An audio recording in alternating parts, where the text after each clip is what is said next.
Ini Ali. Ali ialah seorang penjawat awam.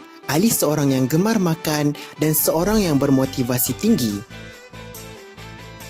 Di tempat kerja, Ali sering membantu rakan sekerjanya. Ali seorang yang berdedikasi dan berwibawa.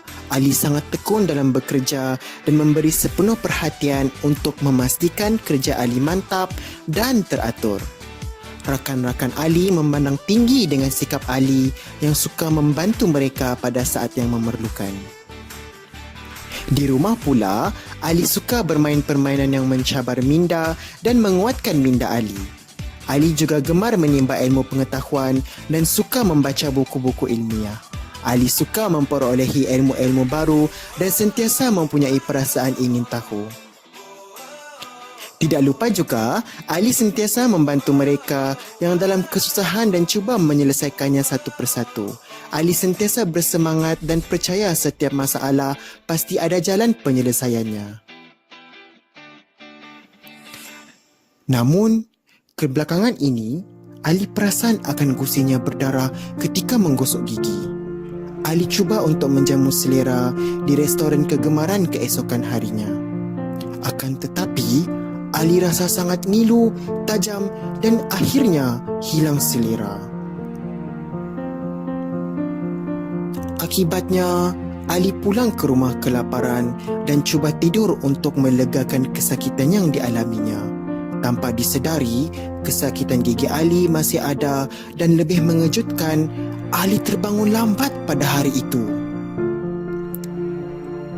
Kehidupan Ali berubah. Ali tidak lagi membantu rakan-rakannya dan tidak dapat bekerja dengan sempurna. Ali tidak cukup tidur, penat, sakit dan hilang keyakinan diri. Ali merosot.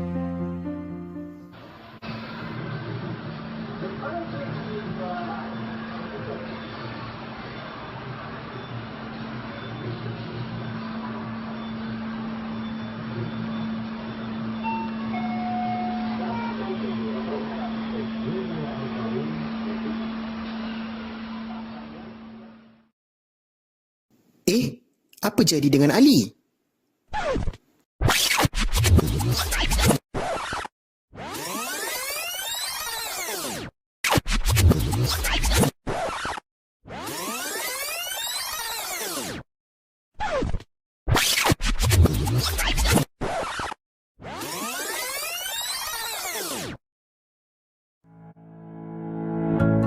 Masalah yang dihadapi Ali adalah disebabkan tidak membuat pemeriksaan gigi secara berkala.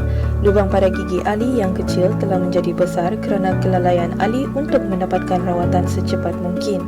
Selain itu, Ali juga mempunyai masalah pada gusi yang menyebabkan nafasnya berbau. Gusi Ali sering berdarah dan didapati bernanah. Akibatnya, keadaan Ali merosot sehingga mengganggu kehidupan sehariannya.